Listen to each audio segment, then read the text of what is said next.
Bien, hermanos, qué bueno poder vernos de nuevo. Qué bueno este anticipo de la gloria, en el hecho de escuchar nuestras voces cantar y de que en el pueblo del Señor, en toda su diversidad, nos recordemos acerca de cuán maravilloso es Él. Seguimos con el libro de Ruth. Hoy vamos a estar en el capítulo 2, así que abran sus Biblias en Ruth 2 para comenzar con la lectura del texto. Ya vimos una introducción, ya vimos el capítulo 1, el último domingo que estuvimos acá, y hoy seguimos por el capítulo 2. Así que cuando lo tengan, leemos. Ruth 2.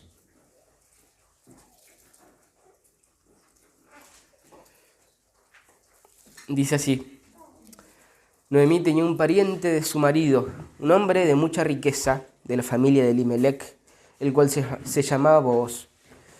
Y Ruth, la moabita, dijo a Noemí: Te ruego que me dejes ir al campo a recoger espigas en pos de aquel a cuyos ojos halle gracia. Ella le respondió: Ve, hija mía. Partió pues y espigó en el campo en pos de los segadores. Y fue la parte del campo que pertenecía a Booz, que era de la familia de Elimelech. En ese momento vino Booz de Belén y dijo a los segadores: El Señor sea con ustedes, que el Señor te bendiga. Y le respondieron ellos. Entonces Booz dijo a su siervo que estaba a cargo de los segadores: ¿De quién es esta joven? Y el siervo a cargo de los segadores respondió: Es la joven moabita que volvió con Noemí de la tierra de Moab. Y ella me dijo: Te ruego que me dejes espigar y recoger tras los segadores entre las gavillas. Y vino y ha permanecido desde la mañana hasta ahora, solo se ha sentado en la casa por un momento. Entonces Booz dijo a Ruth: Oye, hija mía, no vayas a espigar a otro campo, tampoco pases de aquí, sino quédate con mis criadas. Fíjate en el campo donde ellas ciegan y síguelas, pues he ordenado a los siervos que no te molesten. Cuando tengas sed, ve a las vasijas y bebe del agua que sacan los siervos. Ella bajó su rostro y se postró en tierra y le dijo: ¿Por qué he hallado gracia ante sus ojos, para que se fije en mí, siendo yo extranjera? Booz le respondió: Todo lo que has hecho por tu suegra después de la muerte de tu esposo me has sido informado en detalle. Y cómo dejaste a tu padre, a tu madre, tu tierra natal, y viniste a un pueblo que antes no conocías. Que el Señor te recompense tu obra y que tu pago sea completo de parte del Señor, Dios de Israel, bajo cuyas alas has venido a refugiarte. Entonces ella dijo: Señor mío, he hallado gracia ante sus ojos, porque me ha consolado y en verdad ha hablado con bondad a su sierva, aunque yo no soy ni como una de tus criadas. A la hora de comer, Booz le dijo a Ruth: Ven acá para que comas del pan y mojes tu pedazo de pan en el vinagre. Así pues ella se sentó junto a los segadores. Booz les sirvió grano tostado y ella comió hasta saciarse y aún le sobró. Cuando ella se levantó para espigar, Booz ordenó a sus siervos y les dijo: Déjenla espigar aún entre las gavillas y no la avergüencen. También sacarán a propósito para ella un poco de grano de los manojos y los dejarán para que ella los recoja. No la reprendan. Ruth espigó en el campo hasta el anochecer y desgranó lo que había espigado, y fue como 22 litros de cebada. Ella lo tomó y fue a la ciudad, y su suegra vio lo que había recogido. Ruth sacó también lo que había sobrado después de haberse saciado y se lo dio a Noemí. Entonces su suegra le dijo: ¿Dónde espigaste y dónde trabajaste hoy? Bendito sea aquel que se fijó en ti. Y ella informó a su suegra con quien había trabajado, y dijo: El hombre con quien trabajé hoy se llama Booz. Noemí dijo a su nuera: Sea el bendito del Señor, porque no ha rehusado su bondad ni a los vivos ni a los muertos. Le dijo también Noemí: El hombre es nuestro pariente, es uno de nuestros parientes más cercanos. Entonces Ruth la moabita dijo: Además, él me dijo: Debes estar cerca de mis siervos hasta que hayan terminado toda mi cosecha. Noemí dijo a Ruth su nuera: Es bueno, hija mía, que salgas con sus criadas, no sé que en otro campo te maltraten. Y Ruth se quedó cerca de las criadas de Booz, espigando hasta que se acabó la cosecha de cebada y de trigo, y ella vivía con su suegra. Amado Señor, te agradecemos por tu inmensa bondad, tu misericordia y esta oportunidad, este medio de gracia que derramás sobre nosotros, porque podemos meditar en tu palabra, Señor. Te pedimos que nos asistas para esto. Sabemos que no depende solamente de cuán profundo podemos ir en cuanto a nuestra capacidad intelectual en este texto. Sabemos que no depende solamente de un entendimiento superficial, mental. Sabemos que necesitamos de vos, de tu espíritu, para realmente entender lo profundo de este texto. Y por eso acudimos a vos, Señor. También me gozo plenamente en el hecho de que vos utilices hombres pecadores como yo, que vos utilices aquellos que están llenos de debilidades y de incapacidades para que podamos escuchar tu palabra, Señor. Me gozo en que en medio de la debilidad vos te glorifiques, Señor. Así que por eso oramos, por eso acudimos a vos, Señor, para que nos permitas comprender lo profundo de este texto, que pueda discernir las motivaciones de nuestro corazón, que pueden quedar expuestas y que por medio de tu Espíritu, aplicando la palabra, nuestras vidas puedan ser transformadas. Oramos, Señor, en el nombre de Jesús. Amén. No voy a dar muchos rodeos y voy a decir directamente cuál es el tema de este capítulo. Es la providencia de Dios. Estaba en el título, los que lo pudieron ver. La providencia de Dios. Algo que es fundamental acerca de la naturaleza de Dios, acerca de quién es Dios. Y creo que una buena manera de que entendamos el concepto de a qué se refiere esto de providencia es citando definiciones de algunos autores a lo largo de la historia. Vamos a hacer eso, vamos a ver qué dijeron algunos autores sobre qué es la providencia de Dios.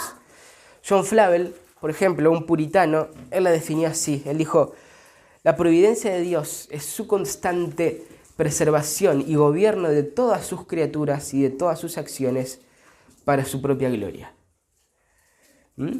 William Perkins, otro puritano, dijo: la providencia es aquel poder por el cual Dios dispone todas las cosas en sus causas, modos, tiempos y lugares para el cumplimiento de sus propósitos. Richard Sibbes, otro puritano, dijo: Dios no es un mero espectador del mundo, sino que obra en todo, incluso en nuestras aflicciones, para nuestro bien y para su gloria. Más acá en el tiempo, Berkhoff dijo: la providencia es el continuado ejercicio de la fuerza divina por medio de la cual el Creador preserva a todas sus criaturas, opera en todo lo que sucede en el mundo y dirige todas las cosas hacia su determinado fin. Bavinck, en su libro La Dogmática Reformada, dice: la providencia es el poder omnipotente de Dios que lleva toda la creación desde los ángeles hasta los átomos hacia el fin glorioso del reino de Cristo. Él es más específico en cuanto a ese fin determinado. Dios es glorificado en que su providencia dirige todas las cosas para su propia gloria y para nuestro gozo. John Piper, como no podía ser de otra manera. Sproul dice: la providencia significa que Dios sostiene, gobierna y dirige cada partícula del universo hacia sus fines designados. Y John MacArthur dice: la providencia es el gobierno activo de Dios sobre toda su creación, dirigiendo cada evento, grande o pequeño, para cumplir sus propósitos eternos. Una más. Y sabemos que para los que aman a Dios, todas las cosas cooperan para bien, esto es, para los que son llamados conforme a su propósito. Ese fue el apóstol Pablo. ¿Se entiende el punto, no? Dicho esto, ¿apreciás la providencia de Dios? ¿O apreciás a Dios por su providencia? Bueno, mi objetivo con este mensaje es que aprecies, que valores, que atesores más a Dios por su providencia. Que al ver la providencia de Dios como está revelada en este capítulo que vamos a ver, se despierten en vos nuevos afectos, nuevos y más intensos afectos por Dios. Que veas su providencia y que en consecuencia lo ames más. Ese es el objetivo. Y ya dijimos esto antes, en mensajes anteriores. En este libro, sabemos, no hay oráculos de Dios, es decir, no hay mensajes de Dios directamente a alguno de sus profetas. No hay visiones. En este libro, en esta historia, no hay milagros espectaculares o vistosos. No vemos a Dios enviando fuego del cielo para encender un altar. Sin embargo, Dios sí está obrando en toda esta narrativa. Y sí hay un milagro que, a pesar de no ser vistoso, no tenemos que pasar por alto porque es maravilloso igual. El milagro de la providencia de Dios. La expresión, la fuerza del Dios creador, omnipotente, soberano, obrando continuadamente, constantemente en todo. Personas, tiempos, lugares, causas, efectos, consecuencias, modos, eventos, grandes o pequeños, en todo, para dirigir todo según su voluntad buena, perfecta, agradable, en cada detalle, en cada paso de esa progresión hacia su fin determinado en Cristo, y todo para el bien de su pueblo y, más importante aún, para la exaltación de su gloria. Para ponernos en contexto, recordemos dónde estamos. Ruth es una narrativa que se desarrolla en el tiempo de los jueces, eso es importante, esto pasa en el tiempo de los jueces, y que trata sobre Dios trabajando a través de las dificultades, los sufrimientos humanos para llevar a cabo su plan de traer a un Redentor, que es Cristo, para una humanidad perdida que necesitaba ese Redentor. Hasta ahora vimos el capítulo 1, lo que vimos de la historia hasta ahora es que en Belén, en Israel, en el pueblo de Belén, había hambre. Esto implícitamente es una referencia al pacto de Dios con Israel, específicamente a las consecuencias de la desobediencia al pacto de Dios. Israel había sido infiel al pacto y en consecuencia ellos estaban atravesando esta crisis. En ese contexto había una familia, Elimelec, Noemí y sus 2 hijos, que continúan con esa desobediencia a Dios al huir del hambre, al huir de Belén para irse fuera de la tierra prometida, para irse fuera de Israel a un pueblo pagano, que era Moab. Al hacerlo, el juicio de Dios cae, Elimelec muere. Ante esto, la familia persiste en ese pecado, va aún más lejos, quedándose en Moab. Y después de un tiempo, después de que los hijos se hayan casado con mujeres moabitas, lo cual acentúa todavía más esa desobediencia a Dios, estos hijos, Malón y Kelión, también mueren prematuramente. A todo esto, en un determinado momento, el Señor en su misericordia termina con el hambre en Israel. Ahí Noemí, habiendo ya perdido a su esposo y a sus 2 hijos, vuelve de Moab, vuelve con una de sus nueras, porque ella les dijo a sus 2 nueras, quédense acá, sigan con sus vidas, y una de ellas se quedó, pero la otra le dijo, no, yo voy a ir con vos, tu pueblo va a ser mi pueblo y tu Dios va a ser mi Dios. Y esta era Ruth, y ella es la que se volvió con Noemí. Y así llegamos al capítulo 2, donde el punto principal, o lo que más resalta, como dijimos, es la providencia de Dios. A Dios, incluso a través de las dificultades, orquestando todo para el bien de su pueblo y para su gloria. Pero, aunque es acá donde empezamos a verlo más claro, en el capítulo 1 ya vimos ciertas señales, ciertos vestigios de que la providencia de Dios pronto se iba a manifestar más claramente a medida que la narrativa avanza. Y de hecho vamos a ver cómo se va a ir esclareciendo cada vez más hasta el capítulo 4. De hecho, el último versículo del capítulo 1 ya nos anticipa lo que estamos por ver. Noten eso. Capítulo 1, versículo 22, el último versículo del capítulo 1 dice, y volvió Noemí, y con ella, su nuera Ruth, la moabita, regresando hacia los campos de Moab. Y después dice, llegaron a Belén al comienzo de la siega de la cebada. Es decir, ellas llegaron a Belén justo al comienzo de la siega de la cebada. Providencia. Pero veamos cómo sigue. Miremos el texto, versículo 1. Noemí tenía un pariente de su marido, un hombre de mucha riqueza de la familia de Elimelec, el cual se llamaba Boz. Acá aparece la siguiente escena. Tenemos la siguiente escena después de todo lo que vimos en el capítulo 1. Y lo primero que aparece en esta escena es esto. El esposo de Noemí tenía un pariente rico, además. Esto es importante, es significativo, porque hasta ahora había un problema planteado. Porque sí, Noemí había perdido todo, había pasado por mucho sufrimiento, y había perdido a toda su familia, a su esposo, a sus hijos. Ellos habían muerto, había quedado solo con su nuera, pero el problema no había terminado ahí. Porque todavía había una pregunta, todavía había una incertidumbre, un problema. Y era, bueno, ¿qué va a hacer ahora? ¿Qué van a hacer este par de viudas? ¿De qué van a vivir?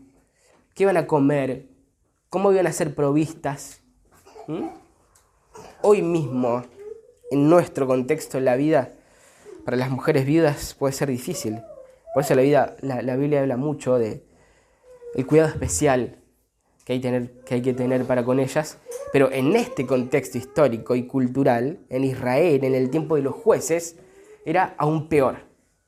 No había nada peor que ser viuda en ese contexto. Sin embargo, el texto empieza a dar pistas sobre lo que se viene.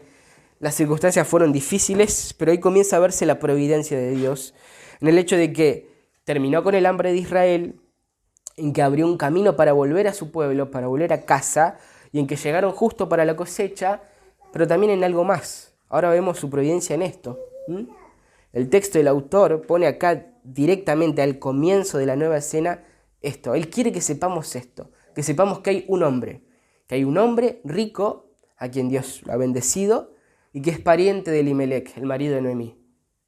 Y que por lo tanto podría ser providencial para este par de viudas que hasta ahora estaban a la deriva. Apenas comienza la escena, el autor nos tira esto. Ahora, aunque el texto nos hace saber esto enseguida sobre este hombre, todavía hay más preguntas. Todavía hay incertidumbre. La pregunta es, bueno, está bien, pero ¿cómo será él? Porque recuerden de nuevo, estamos en el tiempo de los jueces.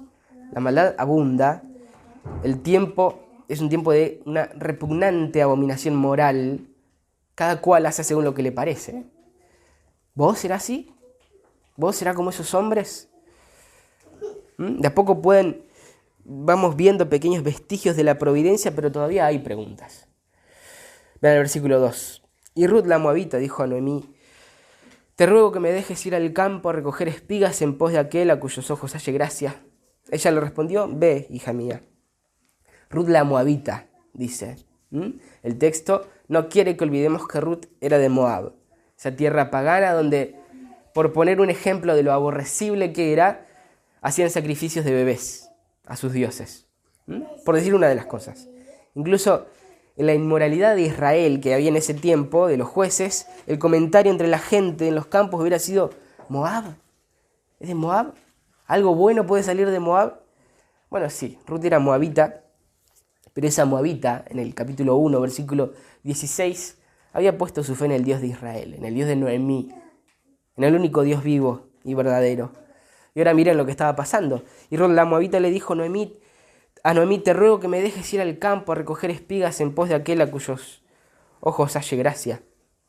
Ahora, cuando habla de esto de ir a recoger espigas en el campo de alguien, se está refiriendo a juntar los granos que caían de las plantas y que quedaban en el piso. Eso era algo que estaba en la ley de Dios, era algo que Él había provisto justamente para las viudas, para los inmigrantes, para todos los necesitados en general.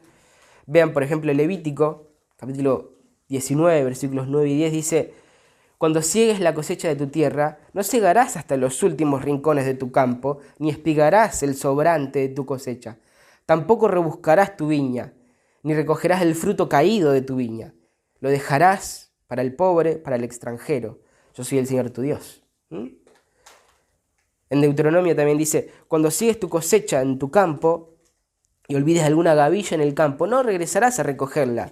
Será para el extranjero, para el huérfano, para la viuda, para que el Señor tu Dios te bendiga en toda obra de tus manos. Cuando sacudas tus olivos, no recogerás las ramas que hayas dejado tras de ti. Serán para el extranjero, para el huérfano y para la viuda. Cuando vendimies tu viña, no la repasarás. Será para el extranjero, para el huérfano, para la viuda. Recordarás que tú fuiste esclavo en la tierra de Egipto. Por tanto, yo te mando que hagas estas cosas. Deuteronomio 24. Así era la ley de Dios para Israel. Ahora, eso como aclaración sobre lo que Ruth iba a hacer. Ella se había dispuesto a ir a juntar esos granos, esos frutos que caían y que los dueños de los campos tenían que dejar para que los pobres pudieran juntar. Pero realmente la intención de esto en el texto, lo que nos cuenta el autor, es para hablarnos sobre Ruth. El hecho de que Ruth está tomando la iniciativa. Probablemente Noemí ya no podía trabajar por su edad, entonces Ruth pregunta si puede ir ella. Y lo que va a hacer no es nada fácil. En primer lugar, porque aunque esto era algo contemplado, dispuesto por la ley de Dios, igual era humillante.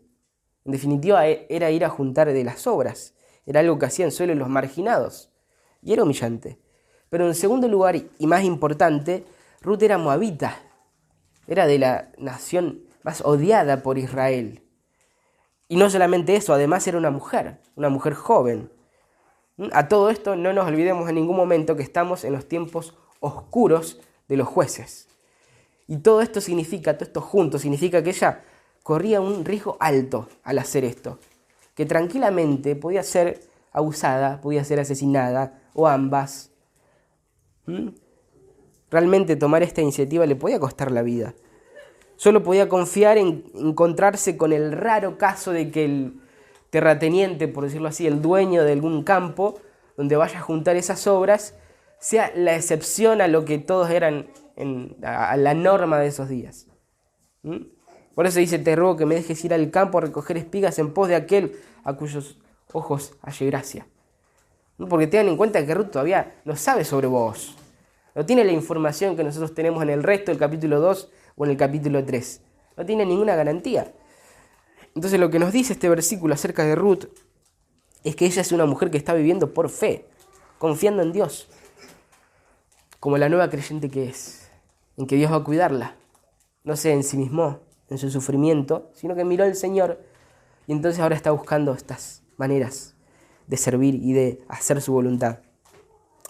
Versículo 3 dice: partió pues y espigó en el campo en pos de los segadores, y fue la parte del campo que pertenecía a Booz, que era de la familia de Elimelec. Seguramente les tocó alguna vez esto de hacer un trabajo nuevo y estar ahí en el primer día y no conocer a nadie y claramente no estar calificado y no tener idea de lo que están haciendo y sentir que son observados. Bueno, yo pienso en Ruth y me imagino que debió haber sentido eso, pero potenciado enormemente. Ella era nueva en el pueblo, de hecho, de nuevo, ni siquiera era israelita. Ella era de una nación a la cual los israelitas odiaban. Seguramente nunca había hecho esto, porque esto era algo que solo se hacía en Israel. Entonces me la imagino saliendo a la mañana, invadida por esa sensación de incertidumbre, de no tengo idea de lo que estoy haciendo. ¿A dónde estoy yendo? ¿Qué voy a hacer? Pero entonces leemos lo del versículo 3, donde hay algo curioso, porque en esta traducción no aparece, de hecho ni siquiera se nota, pero si ustedes pudiesen consultar en un interlineal hebreo-español, verían que ahí aparece la palabra fortuna o suerte, y que lo que dice textualmente en realidad es algo así como: y su suerte y su fortuna la llevó a esa parte del campo que era de Booz. Tal vez en la versión NTV se acerca un poco a la idea, porque dice: así que Ruth salió a recoger espigas detrás de los cosechadores, y resultó que lo hizo en un campo que pertenecía a Booz, el pariente de su suegro. Ahí un poco se percibe, pero todavía le falta fuerza, porque el texto hebreo originalmente dice directamente: su suerte la llevó a esa parte del campo que era de Booz. Ahora, esto es curioso, porque para todo el pueblo de Dios estaba clarísimo que Dios es soberano y que esa suerte, esa casualidad, esa fortuna impersonal, como está mencionada acá, no existe. La suerte se echa en el regazo, pero del Señor viene toda decisión, por ejemplo, dice Proverbios. Ellos lo sabían, el autor de Ruth lo sabía. Entonces, ¿por qué habla de suerte acá? Bueno, este es un recurso que le está usando para apuntar hacia algo. Nos está diciendo algo así como: y casualmente, entre comillas, llegó al lugar indicado, en el momento indicado. Guiño, guiño. La providencia de Dios. La providencia soberana de Dios, orquestándolo todo, la llevó al lugar preciso, en el momento preciso. Este recurso de decir como: por suerte justo llegó al campo que era de Booz, el pariente que casualmente les mencioné al principio de la escena, nos está diciendo: los humanos en esta historia, Ruth, Booz, Noemí, no tienen idea, pero aunque ellos no sean conscientes, aunque ellos lo ignoren, Dios está dirigiendo soberanamente todas las cosas. Él está moviendo todos los hilos de lo que pasa acá, aunque Ruth no lo sabía. Aunque Ruth no lo sabía, Él la llevó al momento perfecto, en el momento perfecto. Y eso es providencia de Dios. El versículo 4 dice: en ese momento vino Booz de Belén y dijo a los segadores: el Señor sea con ustedes, que el Señor te bendiga, le respondieron ellos. Y esto es asombroso. No sé si pueden verlo, pero acá acabamos de conocer a Booz. el autor nos acaba de dar la primera impresión de Booz y es buena, es muy buena. Al principio nos hicimos la pregunta, bueno, ¿cómo será ese tal Booz? Ese pariente, esa posibilidad que hay, ¿cómo será él? Estamos en el tiempo de los jueces, el general de los hombres es que son malvados. Bueno, acá tenemos una idea de cómo es él. Y él no es como el resto, es lo primero que vemos. Entonces nos habla, este trato que él tiene con sus empleados, nos habla de una fe sincera, de alguien que realmente cree en el Dios de verdadero y que lo sigue, contrastadamente al resto de los israelitas de aquellos días. Ella justo llegó al campo de ese hombre, que justo era su pariente, y justo ese hombre que es su pariente es alguien dedicado a Dios. Parece que finalmente, después de tanta oscuridad, está amaneciendo para Noemí y para Ruth. No podría haber llegado a un lugar mejor para trabajar. El Señor sea con ustedes, les dice a los trabajadores. Y ellos le respondieron, el Señor te bendiga. Era una buena señal. Es un ambiente, una relación, una actitud rara, incluso hoy, mucho más en aquellos días. Es una buena primera impresión, pero hay más. El versículo 5 dice, entonces Booz dijo a su siervo que estaba a cargo de los segadores, ¿de quién es esta joven? Booz reconoce que hay alguien nuevo en el campo. Esto es parte de su piedad. Él está en su trabajo, es observador, se da cuenta y pregunta, ¿de quién es esta joven? Él también sabe que en esa sociedad, si una mujer joven como Ruth no está al cuidado de nadie, está en peligro. El texto indirectamente sigue resaltándonos el lugar vulnerable, precario en el que estaba Ruth en esa sociedad. No es la esposa de nadie, no es pariente de nadie, no es empleada de nadie, no tiene hijos. Eso la colocaba en un lugar peligroso. La colocaba en un lugar fuera de la zona segura de la sociedad. Estaba en una posición vulnerable, peligrosa, insegura. Pero Dios estaba orquestando el milagro de la providencia. Versículo 6 dice, y el siervo a cargo de los segadores respondió, es la joven moabita que volvió con Noemí de la tierra de Moab. Es interesante cómo este hombre relacionó, o sea, lo primero que dijo de ella es sobre su ciudadanía, digamos. Ella es moabita. El pueblo era chico. Las noticias habían viajado rápido. No necesitaron Facebook para eso. Todos sabían. Me imagino a Ruth casi escuchando los susurros, el murmullo a su alrededor, a donde vaya. Pero no termina de hablar ahí. Esa no es toda la información. Este capataz sigue hablando. Él también dice, y ella me dijo, te ruego que me dejes espigar y recoger tras los segadores entre las gavillas. Y vino y ha permanecido desde la mañana hasta ahora. Solo se ha sentado en la casa por un momento. Quizá este hombre estaba acostumbrado a extranjeros un poco ventajeros, intentando aprovecharse de esta ley que había en Israel, porque la forma de la frase está entrecortada, da a entender como que esto es algo que le llamó la atención a este hombre. Y me encanta cómo está narrado porque a medida que avanza, no solamente vamos viendo más y más de la providencia de Dios, sino que además también vamos conociendo más y más a estas personas. Esto todavía nos sigue presentando a Ruth. Además de su fe activa y su confianza en Dios que vimos antes, ahora nos muestra cómo también es una mujer humilde, trabajadora. Ella estuvo haciendo este trabajo agotador todo el día, le dice, sin parar. Entonces Booz dijo a Ruth, oye, hija mía, no vayas a espigar a otro campo, tampoco pases de aquí, sino quédate con mis criadas. Fíjate en el campo que ellas ciegan y síguelas, pues he ordenado a los siervos que no te molesten. Cuando tengas sed, ve a las vasijas y bebe del agua que sacan los siervos. Ruth ni siquiera pudo haber imaginado algo mejor cuando salió esa mañana. Y acá también vemos muchas cosas sobre vos, más cosas sobre vos. Hija mía, le dice él. Se dirige a ella con cuidado y con toda pureza, a pesar de que la inmoralidad era normal. Imagínense cuánto que incluso él tiene que estar ordenándoles a los trabajadores no la molesten. Que en realidad lo que está diciendo es no la toquen, algo que es un poco más sugestivo, no la toquen. Le dice también quédate con tus criadas y cuando tengas sed toma agua. La costumbre en ese entonces era que las mujeres, las criadas, eran las que iban a buscar el agua para los hombres, para los siervos, para los trabajadores. Y acá era al revés. Cuando tengas sed, anda a tomar el agua que traen los siervos, le dice. Vos era un fuera de serie en el tiempo de los jueces. Y es casi como si él hubiera entendido algo de lo que pasaba, porque puede verse, notarse cierta resolución de la suerte la trajo hasta acá, la providencia soberana la trajo hasta acá. Por alguna razón ella terminó en mi campo, entonces yo voy a asumir el compromiso de cuidarla. No te salgas de mi campo, le dice. Junta espigas acá.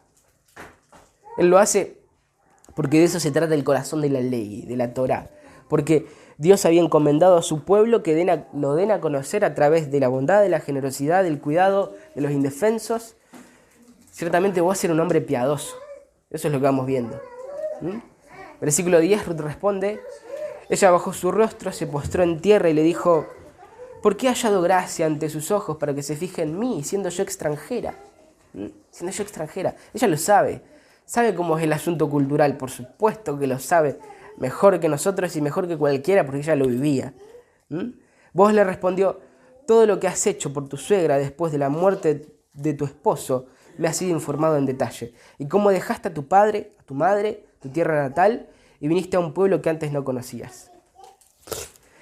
De nuevo, Belén era un pueblo chico, la gente sabía la historia, y vos reconoces el sacrificio, la fe.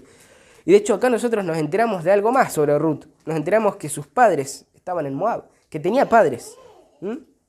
A medida que la narrativa avanza, la seguimos conociendo cada vez más. Ella, por seguir al Dios de Noemí, dejó a sus padres en Moab.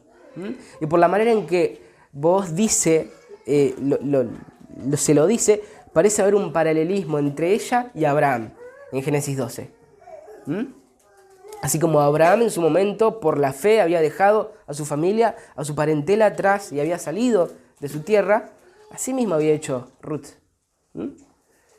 Versículo 12 dice: que el Señor te recompense tu obra y que tu pago sea completo de parte del Señor, Dios de Israel, bajo cuyas alas has venido a refugiarte. A veces, si no estamos acostumbrados a las traducciones, puede que perdamos el tono de cada texto, pero la escritura es extremadamente rica en tonos, en matices, que tenemos que notar para entender mejor. En este caso, en las palabras de voz, el tono es de amabilidad, una gran amabilidad. Él está dándole su bendición muy amablemente. Él sabe que Ruth confió en Dios y que está ahí en Belén y no en Moab, precisamente porque vino a resguardarse bajo las alas del Señor, porque vino a resguardarse bajo su protección, la protección del Dios de Israel, porque las alas es una metáfora de eso. El Salmo 36, versículo 7, David, que sería nieto justamente de Ruth y Booz, dice esto. Dice: cuán preciosa es, oh Dios, tu misericordia. Por eso los hijos de los hombres se refugian a la sombra de tus alas. Y es curioso porque no es la única vez que David usa esa metáfora. Él la usa varias veces, de hecho. Bastantes. Cuando lo estaba buscando me sorprendió, más de las que pensaba. Y me era inevitable pensar, bueno, tal vez esto lo aprendió de su abuelo Booz, ¿no? Pero bueno, el punto es que Booz reconoce la fe genuina de Ruth en el Dios verdadero, y en esto hay algo para pensar respecto a Dios que no quisiera dejar pasar. Que Él cuida de quienes vienen al resguardo de sus alas. No importa tus antecedentes, no importa de dónde viniste, ni tu edad, ni de qué familia saliste, no importa tu pecado pasado. Si te pones bajo las alas del Dios verdadero, en Cristo, la fe en Cristo, Él va a ejercer esa providencia soberana para tu bien y para su gloria. Eso es lo que dice Pablo. Tal vez pueda parecer que estoy espiritualizando el texto, pero es lo que dice Pablo a los romanos, que aplica a nosotros los cristianos. De nuevo, y sabemos que para los que aman a Dios, todas las cosas cooperan para bien. Esto es para los que son llamados conforme a su propósito. Es así. Ahora, la pregunta que tal vez sí podemos hacernos es, bueno, ¿pero viniste? ¿Viniste realmente a resguardarte bajo las alas del Dios de la Biblia, buscando refugio en Él? O para ser más directo, ¿sos salvo? ¿Creíste en Cristo para salvación, para vida eterna? ¿En su sacrificio expiatorio, sustitutivo? ¿Te diste cuenta de que sos incapaz de salvarte a vos mismo y de que no hay salvación en ningún otro lugar? Si es así, recordá esto. eras un extranjero como Ruth, pero por medio de Cristo Dios te unió a su pueblo como a Ruth. Y ahora en su providencia está operando para tu bien y para su gloria. Porque por estar en su pueblo, ahora tu bien y su gloria no son cosas excluyentes. Al contrario, son cosas que van unidas. Porque si estás en Cristo, tu bien le da gloria. Y les tengo buenas noticias. Él ama su gloria. Dios ama su gloria. Sus alas son un refugio seguro, permanente. Una cosa más sobre esta aplicación express. Acá, bajo las alas de nuestro Dios poderoso, soberano, protector, todavía hay espacio. Hay espacio. Y para eso estamos trabajando. Para eso deberíamos estar trabajando en esta obra. Dios va a usar a vos por medio de Él, por medio del ejercicio de sus dones, por medio de su piedad, por medio de su vida, que vive conforme a la piedad. Dios va a mostrar visiblemente cómo trajo a Noemí y a Ruth a su gran refugio. Y nosotros podemos aprender sobre eso. Pero lo vamos a ver en los próximos capítulos. Por ahora vamos a ver la respuesta de Ruth, versículo 13. Entonces ella dijo: Señor mío, he hallado gracia ante sus ojos, porque me ha consolado. Y en verdad ha hablado bondad a su sierva, aunque yo no soy ni como una de sus criadas. Nuevamente la humildad ejemplar.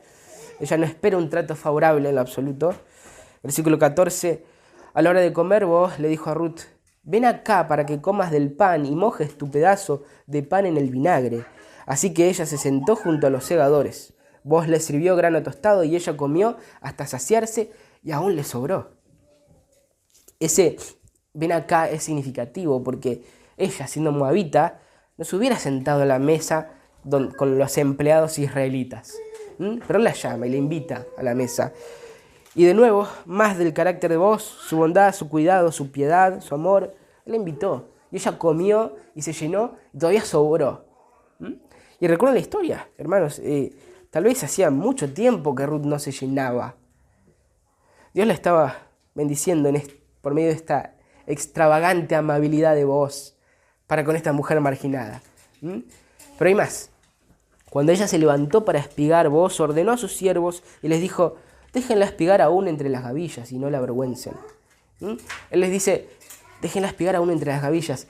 Típicamente estas personas que juntaban las espigas del suelo solamente podían pasar por donde ya se había cosechado, por donde ya habían pasado los segadores. Pero Booz les dice: déjenla que junte incluso donde todavía no se cosechó. Y todavía más. Versículo 16. También sacarán a propósito para ella un poco de grano de los manojos y lo dejarán para que ella lo recoja. No la reprendan. De lo que cosecharon, tiren algo al piso para que ella lo junte, como si eso hubiera sido de lo que se cayó. Cualquier israelita que hubiera leído esto, o que leía esto en el Antiguo Testamento, en la Escritura, en la Biblia judía, se hubiera sonrojado por la convicción, porque pocos realmente amaban a su prójimo como a sí mismo, como lo estaba haciendo Booz. Este era el modelo. Y es la segunda vez que él les tiene que decir: no la avergüencen, no la reprendan. Algunas traducciones dicen: no la insulten.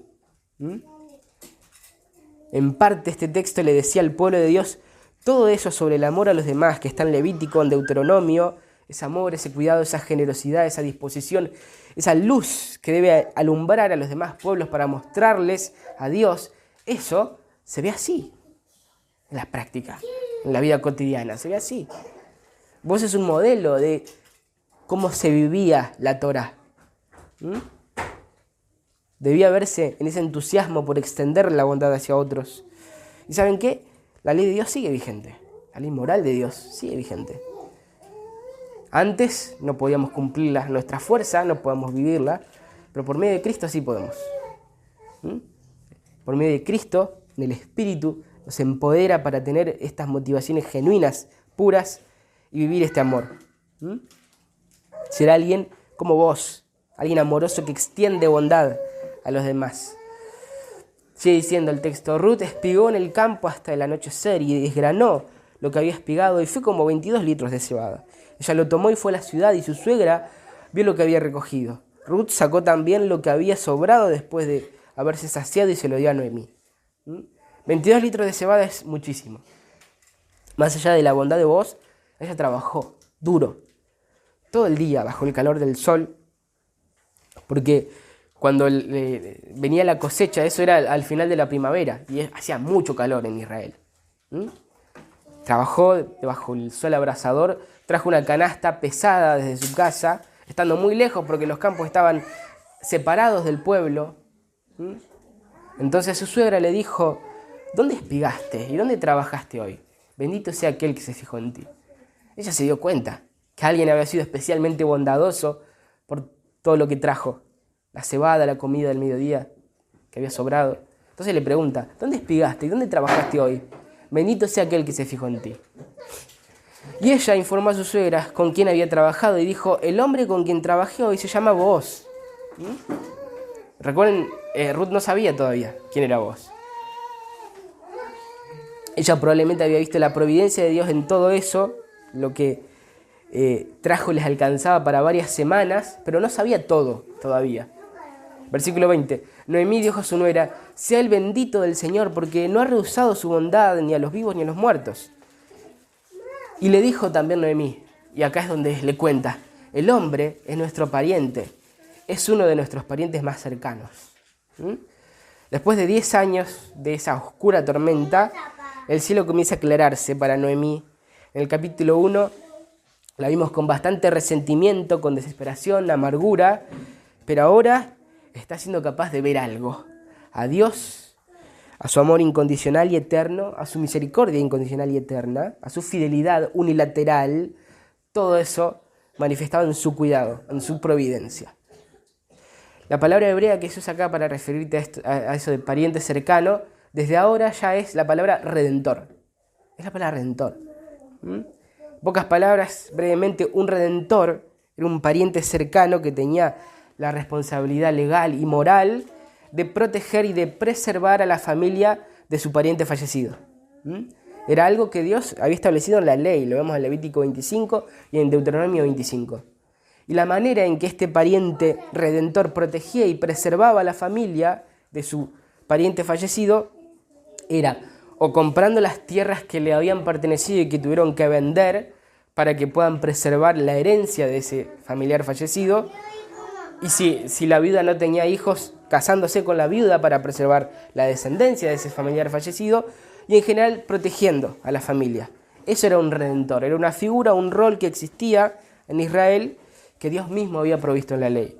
Entonces, esto era realmente un destello de luz que estaba asomando para Noemí y para Ruth. Y aunque todavía no lo ven todo, porque como venimos viendo es progresiva la manera en que ellos comienzan a notarlo, pero aunque todavía no lo ven todo, está llegando. Versículos 21. Entonces Ruth la moabita dijo: además, él me dijo: debes estar cerca de mis siervos hasta que hayan terminado toda mi cosecha. Noemí dijo a Ruth, su nuera: es bueno, hija mía, que salgas con sus criadas, no sea que en otro campo te maltraten. Versículo 23. Y Ruth se quedó cerca de las criadas de Booz, espigando hasta que se acabó la cosecha de cebada y de trigo, y ella vivía con su suegra. Hermanos, esta historia, el libro de Ruth, está estupendamente narrado, porque nosotros mismos hoy hemos podido ver cómo la providencia de Dios fue aumentando desde las primeras señales del capítulo 1, ahora en todo el capítulo 2 fue aumentando progresivamente como en un crescendo, pasando por todo el capítulo 2, pero además esto va a continuar, va a seguir creciendo hasta el clímax del capítulo 4. Ahora, haciendo algunas observaciones o extrayendo algunas verdades atemporales acerca de Dios y de su providencia específicamente, 5 cosas. Número 1, incluso cuando todo parece ir mal, Dios está trabajando, está orquestando para el bien de su pueblo, para el bien de todo aquel que por medio de la fe se haya refugiado a la sombra de sus alas. Piensen en Noemí, más de 10 años en los que su vida se fue desmoronando cada vez más hasta que en un momento pareció derrumbarse por completo, más de 10 años en los que la luz se fue apagando más y más hasta que todo se volvió sombrío, pasó hambre en Belén, se fue de su tierra, murió su esposo, después murieron sus hijos, y lo pasamos todo muy rápido, ¿no? Porque eso pasa en 5 versículos en el capítulo 1, y lo pasamos rápido, pero ¿saben lo que es todo eso? ¿Saben lo que es el hambre? ¿O lo que es ser un emigrante? ¿O lo que es enviudar? ¿O perder un hijo? Si lo pensamos un poco, no es difícil entender a qué se refería o qué sentía cuando dijo, me fui llena y volví vacía, y estoy llena de amargura. Aunque no estaba viendo claramente porque pensaba que Dios estaba en su contra, no es difícil entender algo de lo que estaba sintiendo. No es difícil porque es probable que en algún momento hayas estado ahí. Y ese pozo te es familiar. Los autores de los Salmos habitualmente describen a las aflicciones como olas, porque a veces vienen así, en grupos, como olas que estallan contra las rocas, una tras otra, tras otra, tras otra, 3, 4, 5, 6, hasta que sentís que te ahogás. Y pensás, ¿hasta cuándo, Señor? ¿O por qué? ¿Por qué estás haciendo esto? ¿Por qué estás permitiendo esto? ¿Por qué las cosas tienen que ser así, Señor? ¿Por qué es tan duro? ¿Por qué es tan difícil? Es posible que ese momento te llegue. Y es posible que ese día estés tentado a pensar como Noemí. Es que Dios está en mi contra. Es la única explicación. Pero cuando ese día llegue y cuando esa tentación se te presente, tenés que recordar esta verdad absoluta, objetiva, veraz, certera, inmutable acerca de Dios en la Escritura. Que siempre, continuamente, en cada instante, Él está ejerciendo su providencia. Que todo lo que está sucediendo, Él lo está tornando hacia el bien de su pueblo, lo cual se encuentra con su gloria. Número 1. Número 2. Habitualmente el medio principal que Dios utiliza para la ejecución de su providencia son justamente las pruebas. La providencia a menudo va junto al dolor. Muchas veces el medio por el cual trae y torna las cosas para nuestro bien, que entre paréntesis en general nuestro bien es estar más cerca de Dios, apreciarlo más, ser más parecidos a Cristo, ser santificados, ser cada vez más libres del pecado. El medio por el cual Dios nos lleva a este bien muchas veces son las pruebas y el dolor. Número 3, la providencia, esta acción continua de Dios en orquestar todas las cosas para nuestro bien, viene en y a través de la acción y no de la pasividad o de la inacción. Recordemos a Ruth, ella toma esta iniciativa, toma este riesgo, sale determinada a hacer este trabajo tan duro y humillante como juntar las espigas que sobraban, y es en eso que su suerte la lleva al campo de Booz. Y después de eso ella trabaja, sigue trabajando duro todo el día. No es que vos le haya dicho, bueno, simplemente toma esta canasta llena, llévatela a tu casa. No, ella trabajó. La providencia de Dios viene en y a través de la acción, del hecho de confiar en Él, de caminar por fe, creyendo que su camino es mejor que el pragmatismo y que la sabiduría humana, creyendo que Él va a cuidarnos. Su providencia se desarrolla en la acción y no en la pasividad. Sé que hay algunos hermanos a los que hay que exhortar a pensar antes de actuar, pensar antes de hacer, pero también hay muchos que tenemos que ser exhortados a hacer después de pensar. A muchos nos tienen que decir algo como, bueno, haz algo, no te paralices, caminá por fe, confiando en el Señor, buscando agradarlo, confiando en su providencia secreta, aun cuando vos no puedes verla. Haz algo, porque habitualmente la providencia de Dios viene en y a través de la acción determinada a hacer su voluntad. Número 4, cuidado con la autocompasión. Cuidado con la autocompasión, hermanos. Seamos cautelosos con esto y tengamos en cuenta que es una tentación que se nos presenta siempre, que estamos en sufrimiento, dolor o pruebas, y que puede ser muy atractiva, muy seductora. La providencia de Dios no significa que siempre va a ser todo cómodo, no implica que siempre va a coincidir con lo que nosotros deseamos y de ninguna manera significa que no incluya dolor o sufrimiento. No tenemos que confundir lo que realmente es nuestro bien con nuestras preferencias y nuestros deseos. Autocompasión, hermanos, es cuando en medio del dolor o el sufrimiento o la frustración estamos constantemente mirándonos a nosotros mismos. Con una visión tan inflada de nosotros mismos, somos llevados a tener lástima por nosotros. Es mirarse tanto a uno mismo, con una estima tan alta de uno mismo y tan baja de Dios, que llegamos a pensar que tenemos derecho a no sufrir, a no pasar por lo que estamos pasando, a tener lo que queremos tener. Y sobre eso Ruth es un gran ejemplo. Ella resistió, ella huyó de esa tentación. de la autocompasión y es fascinante verla así. Ya no reclama. Humanamente podríamos decir que tenía muchos motivos para reclamar, era la paria más paria de todas, pero podemos ver que ella no cedió a la tentación de la autocompasión porque no hay ningún indicio de haberle reclamado a Dios como si Él estuviera negándole un derecho que ella se merezca. No, ella no reclama, ella no está ensimismada, ella ve al Señor de hecho y por eso es que sale y se humilla y trabaja. Está en una tierra que la desprecia pero trabaja duro en ese sol abrasador y después cae al piso en gratitud cuando vos le muestras amabilidad y bondad. La autocompasión es orgullo, es soberbia. La autocompasión dice, esto no debería estar pasándome a mí. Dios, yo soy demasiado para esto, demasiado grande, no merezco esto, merezco algo mejor. Que el Señor nos guarde, que el Señor nos ayude en la autocompasión. Y número 5, muchas veces no vamos a ser capaces de ver cómo exactamente Dios está trabajando para su bien, para su propósito final. Nosotros sabemos cómo termina esta historia de Ruth, y hasta sabemos cómo continúa la trayectoria hasta el cumplimiento del plan redentor de Dios. Sabemos cómo desde Ruth va en la línea, va a llegar Cristo, va a llegar el Mesías, pero las personas en esta narrativa no. Como vimos, ellos son capaces de notar algunas señales, algunos destellos, pero no saben cómo va a pasar ni en qué va a terminar. Tienen que vivir un día a la vez. Ruth iba a juntar espigas hasta que termine la cosecha. En eso termina el capítulo 2. Se calcula que eso es aproximadamente 2 meses. Por 2 meses tenían sustento claro y visible. Pero después, ¿qué iban a hacer después de la cosecha? Seguramente eso estaba ahí en el fondo de sus mentes. Y iba saliendo a flote a medida que el tiempo se acercaba, ¿no? Noemí y Ruth habían visto unas señales del cuidado de Dios, pero no sabían cómo iba a terminar de encajar todo.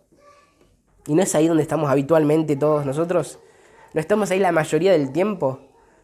La verdad es que la mayoría de las veces Dios no nos muestra detalladamente cuáles son los buenos planes hacia dónde va a dirigir las cosas, ni cómo va a llevarnos ahí.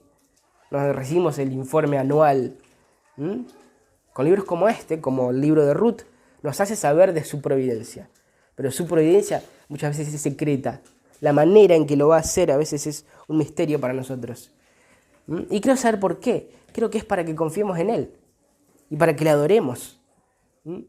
John Flavel dijo que ahora vemos la providencia como engranajes, agujas, pasadores sueltos. Pero en la gloria vamos a verla como un reloj completo y funcionando. Y algo de eso podemos vislumbrar al ver el panorama más amplio de todo lo que está pasando en la historia de Ruth. Porque acabamos de ver las primeras señales de la providencia de Dios, pero la historia va a seguir. Aunque vimos los primeros destellos, todavía falta. Las cosas van a seguir encajando, se van a ir añadiendo cada vez más piezas que encajan perfectamente como un rompecabezas. Pronto la providencia de Dios va a ser aún más evidente de lo que es ahora. Ustedes saben, por eso quise leer el libro completo el primer día cuando vimos la introducción. Todo va a ir aumentando y va a ir creciendo hasta el capítulo 4, hasta la consumación entre Ruth y Boaz.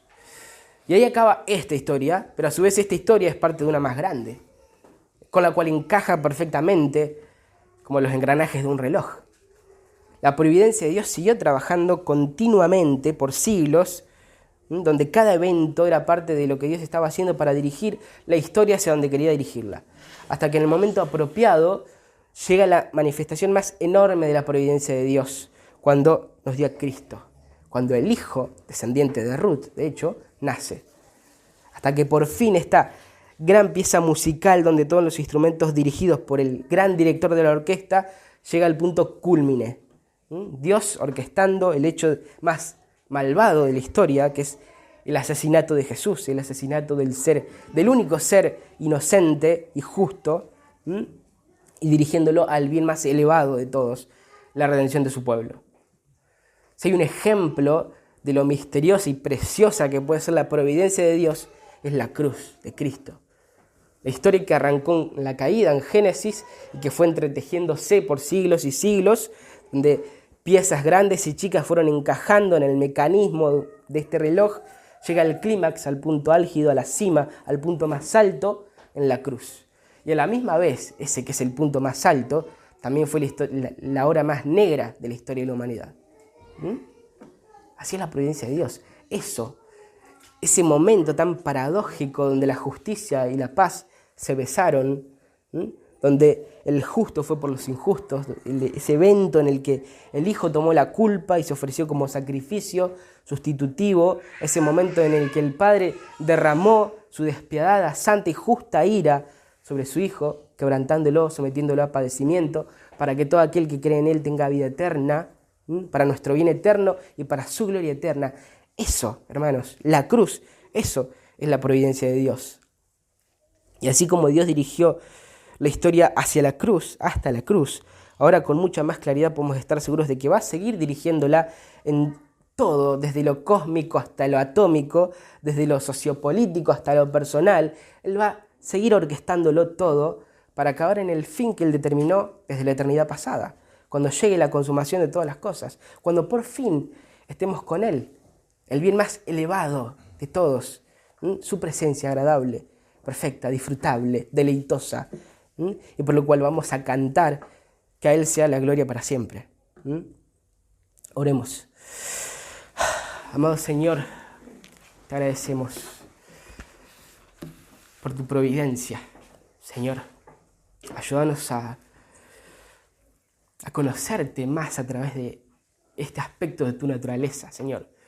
Ayúdanos a entender al menos un poco más la profundidad, la complejidad de tu providencia, Señor, para que podamos amarte más, para que al conocerte más no podamos responder de otra manera, sino que adorando y llenándonos de gratitud y de gozo por conocerte, Señor, porque esa es la única respuesta posible al verte y al verte cada vez más.